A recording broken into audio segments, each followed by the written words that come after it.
You guys, it's been a while since I've been here. It's going to be a while since I'll be here next time because school has been taking my time. It's been taking my life. Honestly, I cannot lie. You know, I resumed, I don't know if you guys know, but I resumed January 3rd. First of all, Happy New Year. This is the first time I'm seeing you on video, so Happy New Year. And yeah, I hope you are getting the year started, on the right notes, firstly with God, lastly with God, and then in between your goals, okay, if you're a goal kind of person. So Happy New Year in video, and I'm really happy to sit down here and be filming. I got this idea today from one of my subscribers, Divine Louise. Divine Louise, I love you so much. Thank you for being constantly a support to me. I love you. So yes, he told me that I should do a video on truth about medical school, and then I was like, I've been wanting to do this kind of video actually for a while, but I was taking out the time and then to sit down to film and then everything, and then my environment is not so friendly. I don't know if you can notice. I've tried to make it film friendly as possible, but God is on the throne and I'm trying my best. So yeah, and if you can hear background noises, which I hope not, it's because I don't have a microphone and I'm suffering for it currently, so don't worry, we're getting there small. So today's video is about the truth about medical school. So let's get into it. So yeah, I started classes last week from January 3rd, the day I resumed. Of course, I didn't go to school the first day because I was already tired from traveling. I cannot come and keep myself, please. I started school January 3rd, and since then I have been we've been in the row. There's really been no time to recuperate and everything. Like, medical school is one thing, honestly. There's really no time for you to stop and recuperate and be like, oh, let me rest for a while. If you rest, you're literally resting your grades, so you have to be on a constant roll every single time that you're in school. So that's what like med school is about. I'm currently in part 4, which is called clinical 1. That's the first year of your clinical your medicine that you're doing. The medicine you're going to study is part 4. You start in Nigeria. I don't know about African countries and abroad, but in Nigeria you start with part 4 as your first clinical year. So we always start in my school. I attend OAU, Obafemi Awolowo University, and we start with preceptorship, which is supposed to be about 2 weeks, but because of the peculiarity of my class and the kind of year we found ourselves in, we had to rush everything in about 3 days. So the preceptorship classes are supposed to be like an orientation class. They're supposed to be orientation classes rather, that will teach you about what the part 4 class is about, what you're expected to do. We are being taught about patient-doctor relationship and how to clerk, how to take proper history, how to make diagnoses. They just teach us like the breakdown of what our part 4 is going to look like, and some of them will give you the scary, some of them will be nice to you. It just varies, how these things are. So that's what the preceptorship classes are about. I'm sorry that I'm saying preceptorship so fast. I don't know why. Preceptorship, that's what it is. I'm going to put it on the screen, don't worry, don't be confused. Stay with me. So yes, that is like a little breakdown. So I've gone through 1 week of that. Yes, and then this last week that just went by, today is January 13th, I guess. So this last week that just went by was my first week of lectures and postings. So to start the part 4 class, we usually have here in my school, and I think it's kind of similar everywhere. We start with we have lectures, we have postings simultaneously. We are divided into groups according to our matric numbers and names, into groups of 16, 17, 18 sort of. So we are divided into postings. We have classes, morning and evening classes. So our schedule goes from like 7:30 in the morning, and we end by about 5, 6, because some lecturers be actually trying us. But then we have no choice. We are at the receiving end, bro. That's how it's always like in these Nigerian schools. They need to learn culture of students appropriation. I don't know. So yes, that's how we start. And currently I'm in the microbiology and parasitology posting, which has actually been nice and kind to me. So that is a little rough rundown of the summary of how like I've been since I've been at school. So I just wanted to give you guys the summary before I actually start about the actual truths about being a medical student. So let's go into truth number 1. So the first truth I will tell you is that you're gonna have to study hard. If you've not been studying like a mad person from preclinical years and from part 1, whatever preclinical years mean to you, my dear sister and brother, you have to study. There's literally no time for you to like not study. Like, you have to study on the go. You have to get yourself prepared to, yeah, you have to get into preparation and know that, okay, yes, this is the class, this is the beginning of my actual medicine practice, and I have to take it serious.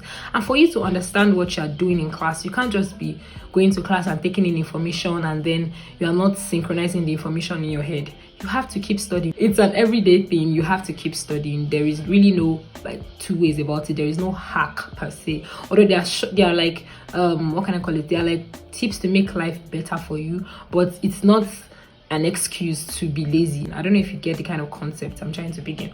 So you have to study. There is no two ways about it. You have to study and you have to understand what you're studying, which brings me to another aspect of studying.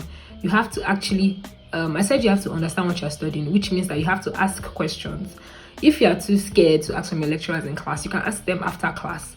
Or for examples, now we have postings and then we have presentations. So in those postings, we are given topics to present, and then it is really more like a discussion kind of thing. Like from what I can see from my first week, I think postings are more like a discussion kind of stuff. So you're able to interact with your lecturers more, and then you're able to ask questions rather than asking in class if you are too shy or scared to ask.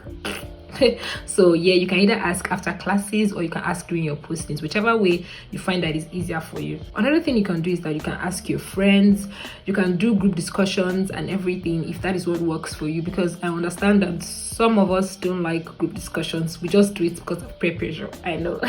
Don't worry, I got you. You can just try and make sure that you understand everything you're doing and try to stay up to date in studying, because everybody studies differently. I understand everybody like cannot assimilate at the same time, but then at the same time we all have to be like on a level pace if you're aiming for excellency, which is what I'm here for. I'm not here for people that want to be mediocre. No, mediocrity is not an option. Okay, so excellence is the only option that we have. So yes, if you want to remain excellent, you have to be at least, there's a level pace in every medical school. There's a level pace at which everyone must be at that particular level pace if you actually want to score high in the exams. So yes, you have to interact with your classmates and know what they are studying part time, so you will not be left out.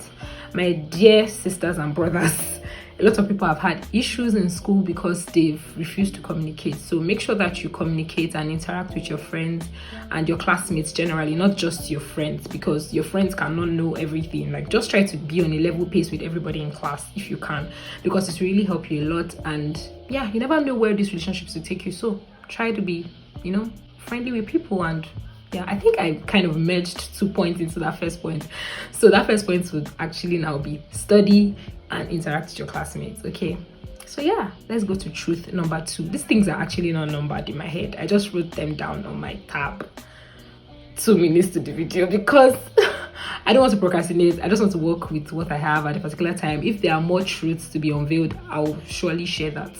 My hand is going everywhere, sorry. The second truth is that medicine is going to take time. A superior advice I have in this is that whilst you're in school, be in school. Honestly, anything you want to do now whilst being a medical student, like, make sure you have, I would say that make sure you have the top 2 things or top 3 things you want to do. Before we resumed, most of us have already ventured into businesses, online courses. Some of us, we are coaches. Some of us, I have a YouTube channel now. YouTube channel is my baby.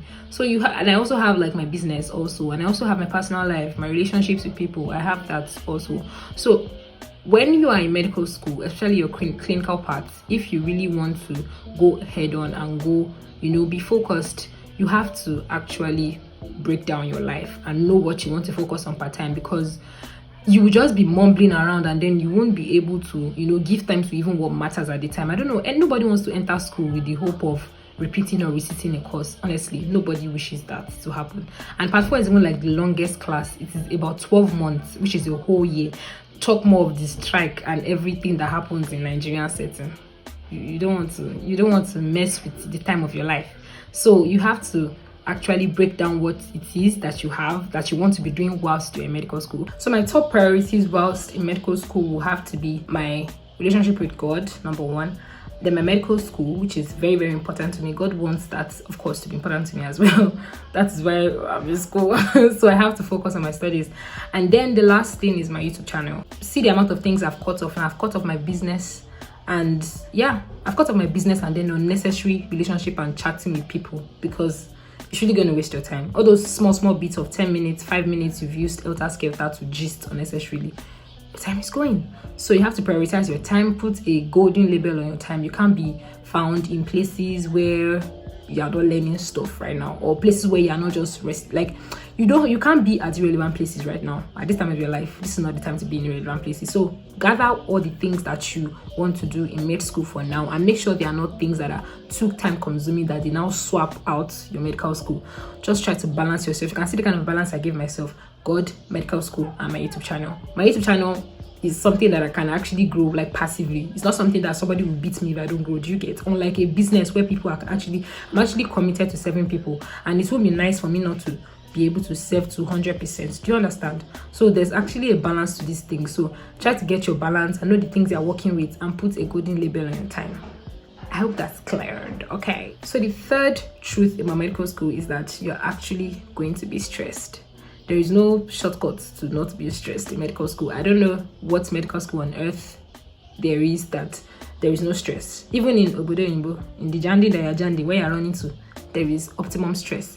You have to be the one to know you have to know where your stressors are and where your limit for stress is. Having a whole lot of things to put in your head in a day. Like when we go to class, we actually study a whole lot. In the morning, we have pharmacology lectures. In the afternoon, we have our different postings. In those postings, we also have presentations where like you would have prepared slides on your own, which you have to go and present to the class. So of course, you have to read that also. And in the evening, we have pathology lectures. So you can see that it's a whole lot. It's actually a whole lot to actually put in your head in it. You remember my first point where I was saying that you actually have to study. It's an everyday thing, even if it's for as little as 2 hours or 1 hour. Just make sure that you're actually in the role of studying. So yes, all these things will actually stress you. Nobody is a superhuman. We don't have robots in classes. We know, like, everybody is human. We all have limits. It depends on how everybody has different limits, but of course we all have our stress limits where we get tired after a while of studying, and then everything you get tired. Of course, like, it's not, studying is not exactly fun. Sometimes you just have to do it because you have to do it.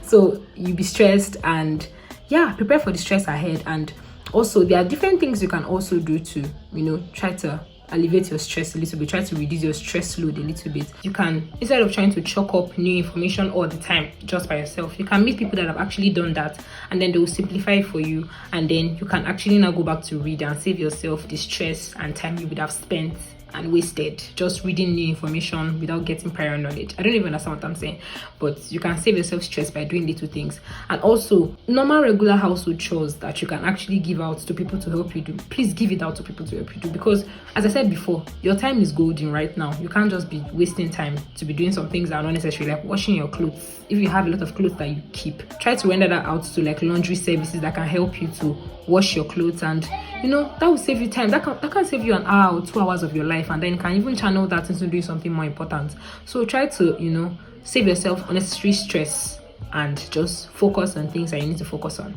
Know your stress levels, work with them, and let them work for you. So this final point is actually kind of like a personal point for different kind of people. I don't know, for me, I feel like God is very important. Like he's literally like the strength where there is no strength, and he's going to uphold you. And he's going to uphold you even when you feel like those times where you feel tired. I don't know how people do medical school without actually having God, without having a Jesus to call on in their life. I don't know how they do it, but I'm telling you, that's the only way you can find life easy. Call to God and he will answer you. He said it in his words that we should call unto him and he will answer us, and he will show us great and mighty things which we do not know. Of course, we don't know what's ahead of us in medical school. We're all just going through it. We can all just try our best. It is God that gives the honor. It is God that gives the blessing, So you have to actually be close to God. You can't be distancing yourself away from God, and then you're trying to do great things. You get burnt out, like extremely burnt out. So move close to God.